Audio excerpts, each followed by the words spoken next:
हे महाशय यांना तुम्ही ओळखता, चला ठीक आहे, पण हे अशा व्यक्तीवरती आरोप लावतायत, अशा व्यक्तीवरती त्यांना शोभत नाहीये बरं का.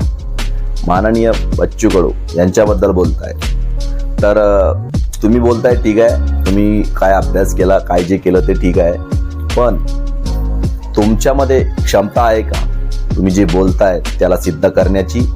असो, पण तुम्ही बच्चू कडू बद्दल बोलतायत ना, तर तुमच्याबद्दल तमाम जनता काय बोलतायत एकदा कमेंट मध्ये या आणि मग बोला.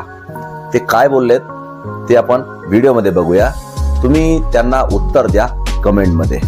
100 एकरमध्ये त्याचा फार्म हाऊस आहे, त्या ठिकाणी त्यांनी दालमीच्या नावावर मोठ्या प्रमाणात केंद्र सरकारकडून सबसिडी घेऊन दालमिली बंद झाली आणि सबसिडी खाऊन बसला. त्याचप्रमाणे कोयल्याचा प्रोजेक्ट टाकला, त्याच्यावर सबसिडी गेली, तेही खाऊन बसला.